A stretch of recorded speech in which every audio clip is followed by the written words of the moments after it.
Orang harus terganggu oleh anaknya itu orang tuanya. Kalau sudah kiri kan adatnya kan nggak sopan seperti ini. Saya bilang sopan itu kebutuhan setelah ilmu.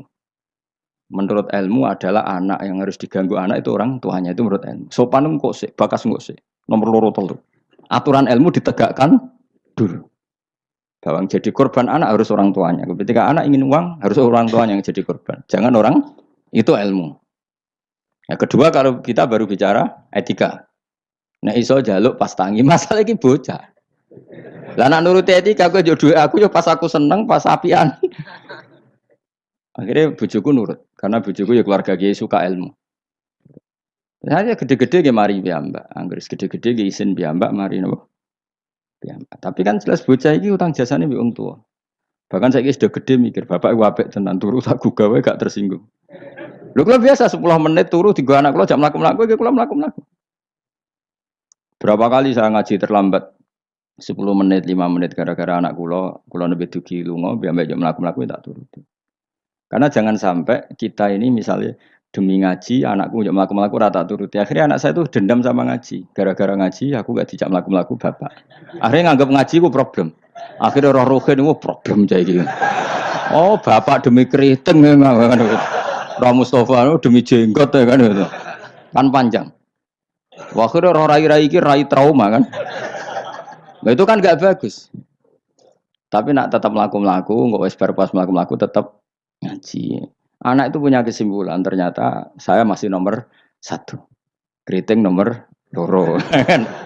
Keritingnya ya maklumi nak waras. Umpamanya aku ranai kan.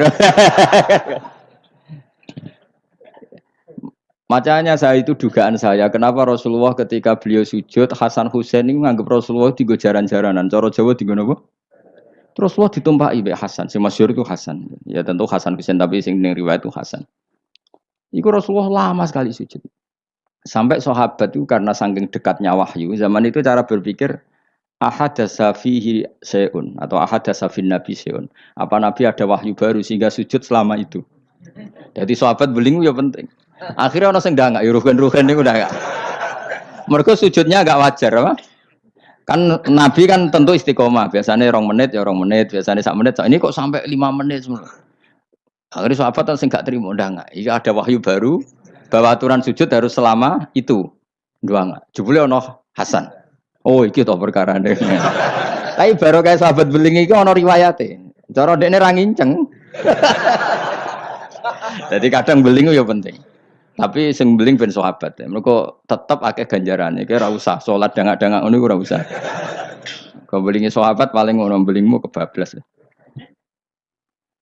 Akhirnya Nabi ngendikan, tadi saya sujud, sebetulnya saya ingin standar, ingin istiqomah, tapi ada cucu saya.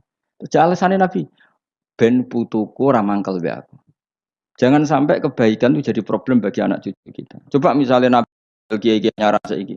Cah cilik nomor tok ora usah masjid biasanya. Itu nek ana cah cilik teko jare karena khotibe tersinggung, pidato ora dirungokno. Dia momen jadi khotib kan ngono kok diganggu apa? Biasanya sing ngamuk khotib. Dulu pernah beberapa masjid itu kayak pengumuman anak kecil kan. Iku sing lawan kula tak tidar kok. Ben dolanan nang masjid. Karena negeri malah gue sudah bingung. Ngerame ya enggak gue khutbah, gak penting syarat rukun. Secara aku ngono wis ora penting, penting kula Jumatan ora tau meneliti ngono. Tapi yang saya pastikan gini ya, secara ilmu itu muqaddam alal adab. Ilmu itu harus didahulukan alal adab. Ada hal-hal tertentu yang menang adab, tapi yang ilmu yang tidak wajib. Tapi nah ilmu fardhu ain pasti menang. Jadi ya mau tadi misalnya, akhirnya anak kula nggih biasa gugah kula, nganti saiki nggih biasa. Sing terutama sing alit, nak sing gede nggih isin dhewe. Karena tadi bojo kula tak omongi ngono, nek nek lunga tadi kepentingan harus gugah saya ya gugah. Yang harus diganggu seorang istri adalah suaminya. Supaya aturan main itu jelas. Lho mbak dalam saya saja berani gugah saya. Karena tak atur mbak dalam saya yang bagian ibu, tak kayak kaidah. Kalau ibu gerah, saya di rumah, gugah, totok omah. Jika supir kula ya wani. Karena itu kaidah. Jangan sampai misalnya ibu gerah jam 1:30 karena etika, nunggu Gus Bak wungu misalnya. Itu kan parah, terus akhirnya sampai subuh. Jadi ilmu itu harus muqaddam apa? Bahwa ibu itu segala-galanya. Sampai sekarang, saya beberapa kali setengah dua ditotok Mbak Dalem atau Kang Dalem. Gus ibu gerak gini, saya bangun langsung bawa ke rumah sakit atau gimana. Etika itu badal ilm. Jadi ketentuan ilmu itu nomor satu. Iya, gue cukup anak iki kok delok TV itu rasa etika sebenarnya. Tapi mesti mbok pikir gak delok ning omah tapi delok ning tangga. Apik diganggu wong tuane mbek ganggu tanggane. Lho ganggu tangga misalnya, no, tapi tanggane seneng. Misalnya wong ibu-ibu kok pendelok angling darmo, anak ndelok teletabis, ya kan ora sambung. Tetep ganggu. Ibu-ibu di selera enggak misalnya. Misalnya kemudian delok sinetron, anak ndelok teletabis misalnya. Ayo, Mustafa delok film ISIS misalnya. Ya kan jenenge wong kan selerane beda-beda. Naruhkan delok bolot misalnya kan. Wong aku es kiai kecelok wong alim. Misalnya aku delok TV nganti saiki ya mak lampir. Mergo ora mikir, aku pokoke seneng delok TV ora mikir. Bojoku ya eskal. Nah, cawe itu kan seneng delok film wong ayu-ayu, mergo delok penampilan iso. Nah, aku seneng delok mak lampir, angking Darmo sing lucu-lucu, sing mokal dadi karwan ra tak pikir ngono. Mergo aku tahu dikelui kiai delok sinetron, ono pemeran sebagai ustad. Terus ustad iku fatwa ning TV dipikir ndak tenan fatwa iku. Lha sinetron kok mbok pikir. Sing merano ustad iku. Ya sing merano ustad kan kadang fatwa gitu. Lah kiai iki delok tersiksa mbek fatwa ustad iki. Tadi kan ulun tersiksa Gus mbek fatwa ustad sini TV. Ustad sapa? Pemeran ustad. Lah nama lampir kan gak mungkin dia mikir fatwane mak lampir. Tapi setan wis setruk. Kok ngenteni ngekek was-was aku coba tak tinggal delok mak lampir. Aku ngerti kok setan wae was-was aku ngerti. Tinggal mangkel dene. Pemene setan ning gambar iku luwih ngeri. Jadi setan jangan kurang ajar tenan. Jadi orang-orang alim itu diridu. Termasuk koyo Mustafa Abel lah sing ngaji ning kene kabeh. Cara zaman akhir sing alim tak sebut ngalim.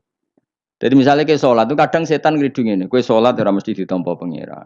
Terus kita kadang menyesali masa lalu. Menyesali masa lalu, sholatku, posoku ora mesti ditampa pangeran. Iku setan. Ngridung niku setan. Kowe kudu mbok lawan, ditampa ora ditampa itu kenangan terbaik saya sebagai hamba pernah sujud, pernah sholat, titik. Kayak apa buruknya kita ketemu Allah ora tahu sholat, ora tahu sujud. Wes ora ditampa lah. Lah aku malah tak lawan kadang setan. Beneran ora ditampa. Pek kowe ngono sholat gua. Mungkin ora tau sholat, pek-pek sholat gua. Karena setan mau kepinginnya supaya orang menyesali atas kesalahan di masa lalu. Kayak apa? Lu tahu soleh kok getun. Tugale kok ngene lho contoh ning fisik. Aku ngrumat cah yatim secara ikhlas. Mulai cilik bareng gede kuliah dadi wong lali aku.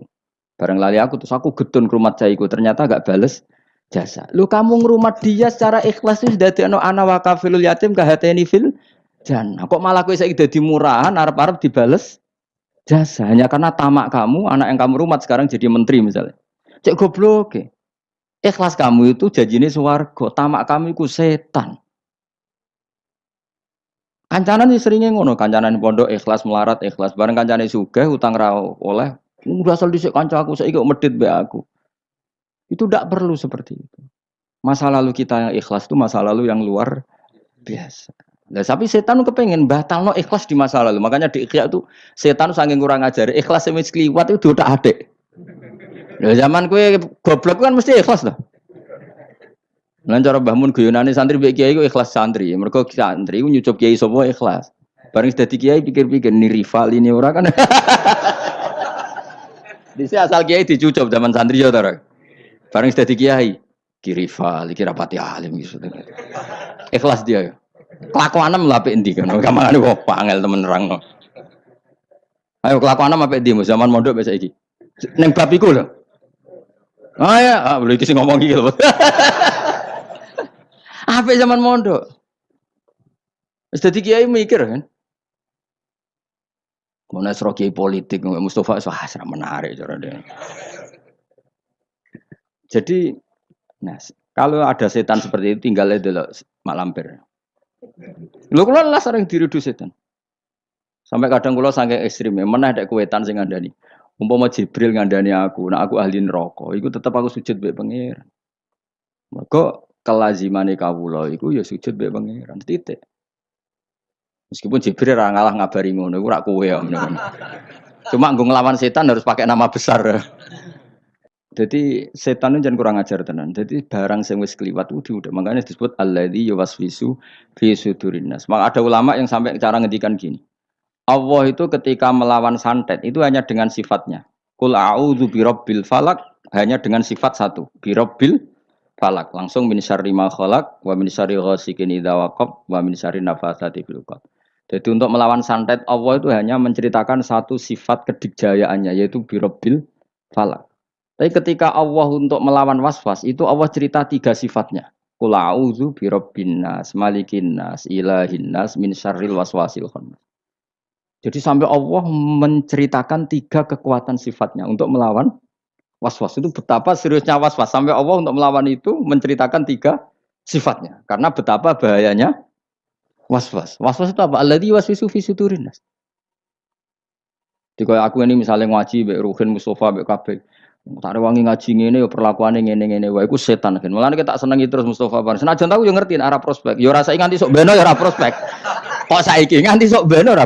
Lha malah bayanganku nganti ning akhirat yo ngel-ngel aku, yakin. Wong aku bayangno rai-rai ngene iki, nganti ning akhirat tuh yo. Cara aku mlebu swarga langsung mbek pangeran disalah lha yo hak mentalamu lho. Terus prospeknya ning ndi jajal ngancen. Tapi piye-piye perintahnya pangeran. Iki umatnya Rasulullah, umatnya Kanjeng Nabi. Perintahnya pangeran rumat hak umatnya Nabi. Aku gak oleh gutun ngurmat umatnya Kanjeng Nabi Muhammad jebule gak pros. Wah itu kayak apa tersinggungnya Kanjeng Nabi. Mana kula wis happy, mulang ning ndi kula happy. Kula mulang mling goblok setengah goblok sampai setengah kiai, setengah wong bingung wis tak ulangi kabeh. Piye-piye statusnya umatnya Kanjeng Nabi Muhammad sallallahu alaihi wasallam. Kalau pernah di satu forum mulang wong alim tok ya tahu. Ya menawa mbek ngetes barang macam-macam ngene ate ya ora roh. Ya iya toh misalnya alumni pondok kan wong alim kabeh sudah dadi kiai. Mbah Mun saking senenge kula nu sering kan mulang teng alumni. Mbah Mun teng dalem tak takon cadel. Ini Mbah Mun apa? Delok Gus teng video. Aku wah repot ya. Aku ya pede wae. Mergo aku ngene pikiran, aku ora pede tambah keliru tambah repot. Santai.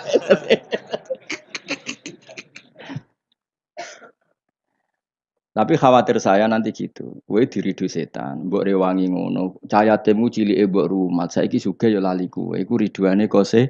Mestinya mbok jawab, itu kenangan terbaik saya tahu derekno perintah Rasulullah sallallahu alaihi wasallam kon ngrumat cah yatim. Lah arep-arep dibales jasa iku keinginane setan. Jadi ngrumat cah yatim ki nuruti perintah Rasulullah, tomak iku perintah setan. Berarti setan harus kamu lawan. Iku min syarril waswasil khannas. Jadi sudah. Malah cara aku beneran, cara aku dadi wali. Menawa ya wali menawa. Pokoke cara aku nganggo pikiran wali lah ben berapati dihasuti wong. Cara aku nganggo pikirane wali, ngrumat Mustofa Ruhin dadi sugih lali aku malah seneng. Ben ganjaranku utuh. Nak diwales dadak kalong. Nggih mboten cara aku nganggo pikirane wali. Senajan to ora mungkin Mustofa bales aku ya ora mungkin. Umpama ya. Ujug-ujug Mustafa sugih di Ferrari. Oh. Ya mohal mestinya, tapi iki mau. Terus mending ngene, wah Gus, kula mau goblok jenengan pinter melarat jenengan sugih numpun Ferrari iki. Pek. Mosok wong jenggoten numpak Ferrari misalnya. Kan bid'ah. Mustafa maksudnya sing tak gojok Mustafa. Ora wong jenggoten liyane ora Mustafa. Tetep aku cara nganggo pikiran wali gak seneng. Gak senengku kuwatirku iku dadi walese ngumulangku selama ini. Tidak Mustafa atau lali numpak Ferrari ngwalor ngidul lali aku kan malah apik. Malah apik perkarane aku ora diwales. Cuma aku ya ndonga muga-muga gelem ngaji meneh. Saiki malah ngegeng ning mall numpak Ferrari. Senajan itu mokal ke bayangno ora mokal. Wong jenggoten khusuk ngene terus ngono mokal gak? Tapi tetep mungkin lho pangeran. Tapi nek iso ya aja. Wis khusuk ngene kok. Aja Mas. Lho kan gelem tak dongaku. Dongaku mandi, yakin mandi. Pokoknya aku donga sing aneh-aneh aku mandi mesti. Gelem ora, nek gelem tak dongakno saiki. Mosok sampeyan akeh ngamini gak mandi.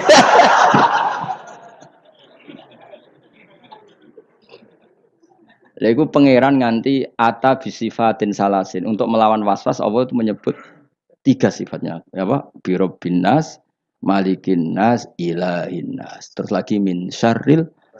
Lho kok ambek bojo ki ngoten. Nak ambek kecewa ambek bojo, ambek anak, ta ambek tangga. Mesti ya diridu ngoten. Tapi anggar kula balekno, niki bojo kula. Jenengan merintahkan wa asyiruna bil ma'ruf. Berarti ngapiki bojo ku perintah jenengan. Kadang ngamuk, muring-muring perintah setan. Mereka ujung-ujungnya nuruti harga diri. Tapi muamalah bil ma'ruf itu perintah jenengan. Gusti kula dhisikno jenengan timbang perintah nafsu. Kula mbek jenengan nuruti nafsu yo ngono. Mulang ngene iki prospeke opo, nuruti nafsu. Tapi kan kiai amatir wis ora bakal dadi wali. Wong kakan perhitungan ora bakal dadi wali. Tapi nak nuruti perintah pangeran. Allah nyifati Rasul sapa? Rasul yaslu alaihim ayatika wa yuallimuhumul kitab. Sifat khasi Rasul mulang Quran. Nah kita itu ulama warasatul anbiya, khase hubungan nak kowe warasatul anbiya, khase kiai be umat hubungane mulang yaslu alaihim ayatika wa yuallimuhumul kitab wal hikmah. Lha ulama be umate kok hubungane di manajemen. Umat sakmene iki tak wajib ziarah selisih piro misalnya. Iku ora hubungane ulama mbek umat, paham ya? Iku pedagang. Tapi ana sing ngono ya oleh ben duwe selingan lah. Nah, kapan-kapan gelem tak jak. Jadi kalau suwun, pokoknya was-was harus dilawan. Ya, was-was itu harus termasuk wedi suul khotimah iku tuh mbok lawan. Tak rewangi salat ngene, tak rewangi ibadah ngene jebule aku engko nang suul. Iku tuh mbok lawan. Wes suul khotimah lah sementing kamu tahu sujud. Karena keinginan setan itu sebetulnya hanya supaya kamu tidak nyaman dengan ibadah. Tapi kalau ketakutan suul khotimah kamu menjadikan kamu sopan sama orang lain, menjadikan kamu tawadhu, gak apa-apa. Itu berarti sangka malah malaikat. Karena ketakutan suul khotimah berakibat takzim atau sopan kepada orang lain. Itu bagus. Berarti kan tambah tawadhu. Mesti tambah tawadhu, aku soleh lah ya. Orang mesti husnul khotimah. Akhirnya tawadhu be wong liya. Itu bagus. Karena efeknya bagus. Paham ya? Tapi nak terus gak nyaman dengan ibadah kamu di masa lalu karena takut tetap suul. Wah itu setan amoh yakin sih. Kudu mbok lawan. Wes aku suul khotimah lah, tetap aku bangga dadi kawulane Allah. Tau ning donya sujud, tau ning donya maca tasbih, tau maca selawat ning Rasulullah sallallahu alaihi wasallam. Akhirnya setan kan mikir. Tapi akhirnya nyatane suul khotimah terus gunane apa? Gunane ya aku tau sujud mbek pangeran. Sujud kok ora roh gunane, dasar setan elek. Wong ora roh gunane sujud kon. Dadi terangno apa? Mesti nak ketok terang. Lho omongan ngono kan wis goblok gedeng. Wong gunane apa kowe sujud nak akhire suul. Wong kok ora roh gunane. Sujud itu tegale ngene, gunane apa aku mangan nak terus ngising ke sunah. Kok ora takok ngono. Padha-padha akhire le sunah lho. Terus ki ape ra mangan, moh aku mangan kira apa soban yo le sunah. Gendeng to ora? Gak gendeng ora? Ya padha, wong tahu sujud kok getun suwe tanamo. Ya dong ya. Awas untuk kancanan setan. Aku sepegatan suwi kok ejek akrab. Oh, aku sepegatan suwi. Aku ejek akrab gitu. Kowe ejek kenal Mas setan. Setan itu seneng godho wong khusuk lho Mas. Sing kok rugen dapat digodhog. Gak menarik cara setan itu. Kan wis nyerempet salah dadi. Wong khusuk tambah semangat. Godho wong khusuk ora kasil setan malah komen cari referensine. Jadi kan aku pernah digodho setan, mus. Kowe kudu beling koyo rugen. Kok setan sing godho mbok setan TK. Mergo gak perlu naik kel. Tapi nak kowe khusuk, setan itu belajar meneh. Referensi ini diwaca meneh, tambah pinter. Padahal kowe wis gak belajar mendagangan pitik wae. Ditakdir taat. Itu kan lucu. Wong kok nyesal tahu sujud itu lucu to. Wong nyatane lucu, nyesal tahu mangane lucu. Kok nyesal rabi terus begatan ora oleh. Kudu seneng. Piye-piye sing dadekno kowe ra Joko tuwa bojo iku. Senajan to akhire gagal lho. Umur selawe payu rabi gagah to. Gagah kan? Umpama ora bojo iku umur 35 gak lagi rabi. Berarti cah iku nulungi kowe ora dadi Joko tuwa. Senajan to akhire kita kecewa. Pokoke donya delok apike. Nah, jenengan kalau ketemu pangeran yo gaya tenan di syuting. Tahu umatnya Nabi mulai 2000 piro mulang kowe? 2004 di syuting ning akhirat kuweren. Cara Kanjeng Nabi sebeli bak mulang umatku wis sawi ngono. Akhirnya disafaati. Cuma ya mau bareng disafaati ben Gusti warga. Cek mentalamu lho. Sakmono aki anut kowe. Kudu sik do ning tubir neraka. Ora ning donya ora ning akhirat pancet ya. pancet ngel-ngel loh maksudnya. Qala ba'du suhajudur rajuli yuhibbu ila adati wa bukhluhu yubghidu ila auladi. Ya pokoknya sampai wa bukhluhu yubghiduhu ila auladi. Bayangkan kalau kita jadi orang soleh, kemudian anak kita benci kita karena kita bakhil. Akhirnya anak kita ngidolakan orang lain, dan itu awal bahaya. Napa awal bahaya? Wa qala dawu sapa